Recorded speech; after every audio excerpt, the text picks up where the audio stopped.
नमस्कार दोस्तों, मैं Durvas Gosavi. Marathi language proficiency test के लिए मराठी भाषा से संबंधित एक सीरीज़ हमने शुरू की है।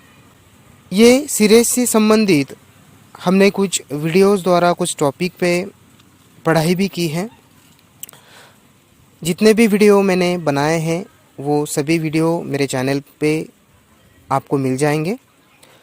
उन वीडियोस द्वारा हमने देखा कि इंग्लिश ग्रामर के आधार पे जो टू बी के स्ट्रक्चर्स बनते हैं, जैसे कि मेरा कुछ होना या मेरा कहीं होना, इस आधार पे हिंदी और मराठी वाक्य कैसे बनते हैं, उसके सकारात्मक और नकारात्मक, पॉजिटिव सेंस देने वाले और नेगेटिव सेंस देने वाले वाक्य कैसे बनते हैं और प्रश्नार्थक वाक्य कैसे बनते हैं, इन सभी टॉपिक को हम अब तक पढ़ चुके हैं।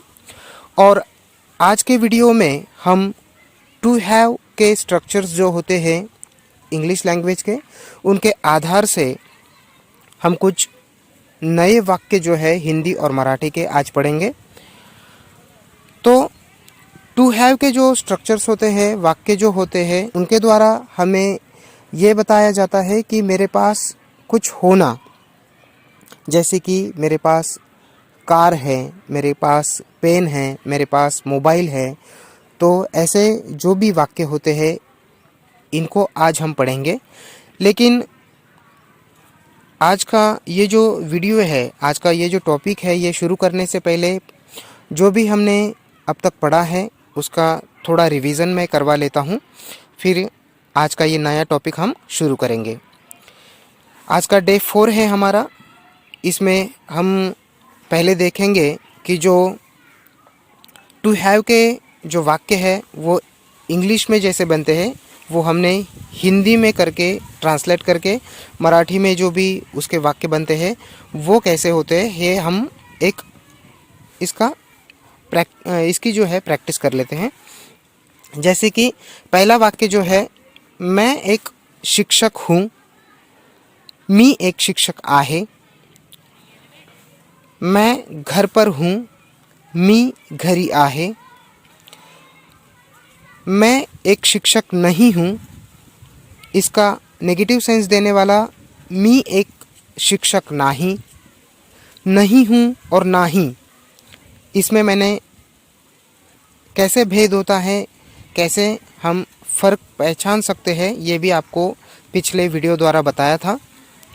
उसके बाद अगर प्रश्न पूछना है इसी वाक्य से संबंधित, तो हिंदी में हम पूछते हैं कि मैं एक शिक्षक हूँ क्या, या तो ये जो क्या है ये हम वाक्य के शुरू में भी लगाकर प्रश्न बनाते हैं, जैसे कि क्या मैं एक शिक्षक हूँ।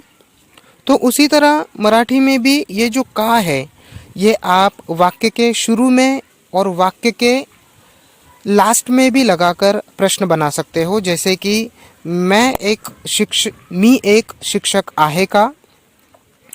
और ये जो का है इसका अगर आप शुरू में उपयोग करते हो तो ये का ये शब्द नहीं हो के काय ये शब्द बन के आएगा, जैसे कि काय मी एक शिक्षक आहे। इस तरह इस वाक्य को बनाया जा सकता है। उसी तरह आगे वाले जो वाक्य है वो देखो, मैं घर पर नहीं हूँ, मी घरी नाही। क्या मैं घर पर हूँ, ये प्रश्न पूछने वाला वाक्य इससे संबंधित हमने बनाया है। मी घरी आहे का। अब देखो, जैसे मैंने बताया था, अगर हमें ये का आगे लगाना है तो इसका क्या हो जाएगा, काय। काय मी घरी आहे और इसके बाद आ जाएगा प्रश्न चिन्ह, काय मी घरी आहे। या जैसे दिया है वैसे ही आप रख सकते हो, मी घरी आहे का। तो इस तरह के जो भी बहुत सारे वाक्य हैं वो भी हमने वीडियोस द्वारा पढ़े थे, और इससे संबंधित जो वर्कशीट है ये भी मैंने आपको डिस्क्रिप्शन बॉक्स में दी थी।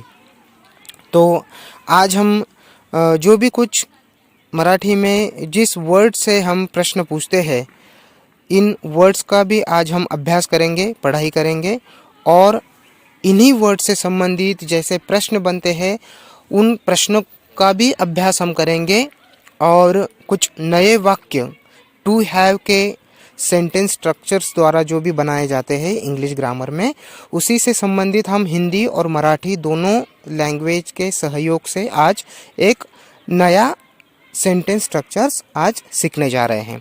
तो बिल्कुल ध्यान से आपको देखना है, पढ़ना है। तो जैसे आप क्यों यह शब्द से संबंधित प्रश्न पूछते हों, तो क्यों ये शब्द को हम का बोलते हैं,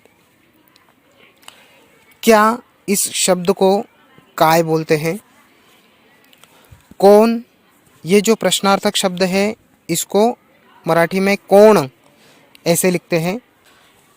हिंदी का जो प्रश्नार्थक शब्द होता है उसमें कौन ये जो शब्द है इसमें न, नल वाला जो न होता है ये आता है, और मराठी में जो प्रश्नार्थक शब्द है कौन, इसमें धनुष्य बाण में जो हम न उपयोग में लाते हैं ये वर्ण का यहाँ उपयोग होता है। ये बात आपको ध्यान में रखनी है। अब आगे जो है कितने, कितना, कितनी, इस सेंस में हम जो प्रश्न पूछते हैं तो यहाँ जो है कि एक ही शब्द उपयोग में लाया जाता है किति। जैसे कि कितना पानी है, कितने पेज हैं, कितने पन्ने हैं, कितने लोग हैं, तो यहाँ किती ये एक ही शब्द उपयोग में लाया जाता है कि जैसे कि किती पाणी आहे, किती लोक आहेत, किती माणसे आहेत, किती पैसे आहेत। ये जो भी सवाल आपको पूछना है तो जैसे हिंदी में कितने, कितना, कितनी ऐसे शब्द बदलते हैं, वहाँ जो भी शब्द आता है प्रश्न में उसकी संख्या के अनुसार जैसे शब्द बदलता है उसी तरह मराठी में ये किती यह एक ही शब्द से प्रश्न पूछा जाता है। उसके बाद है कब, कब यानी कि कधी, केव्हा। उसके बाद है कहाँ यानी कुठे। अगर किसी जगह के बारे में आपको प्रश्न पूछना है कि कहाँ हुआ तो कुठे झाले या कुठे झाला, इस तरह ये जगह से संबंधित आप प्रश्न पूछ सकते हो। उसके बाद है कैसे, कैसे यानी कि कसे, हाउ। आपको अगर हिंदी और मराठी में समझने में अगर किसी लोगों को प्रॉब्लम आती है तो इंग्लिश अर्थ वाले शब्द भी मैंने यहाँ दिए हैं, तो आप इससे भी जान सकते हो। उसके बाद कितना दूर यानी कि किती लांब, दूर, लांब, लंबा जो होता है मराठी में उसको लांब बोलते हैं, और दूर ये जो शब्द है मराठी और हिंदी दोनों भाषा में ये शब्द दूर ऐसे ही उपयोग में लाया जाता है। और लास्ट वाला शब्द है अपना कौन सा, कौन सी, तो इसके लिए ये जो शब्द है ये उपयोग में लाए जाते हैं। कोणता, कोणती, कोणते, कोणत्या। ये जो शब्द है, ये जो PDF है इसकी लिंक मैं डिस्क्रिप्शन बॉक्स में आपको दे दूंगा, वहाँ से आप डाउनलोड कर सकते हो। तो ये सभी शब्द जो है आपको याद रखने हैं। इससे शब्द के इन शब्दों से जो है प्रश्न हम कैसे बना सकते हैं ये भी हम आज सीखेंगे। तो आज जो है कुछ टू हैव के जो सेंटेंस फॉर्मेट होते हैं, सेंटेंस के जो स्ट्रक्चर्स होते हैं, उन्हीं के आधार से आज हम सीखेंगे।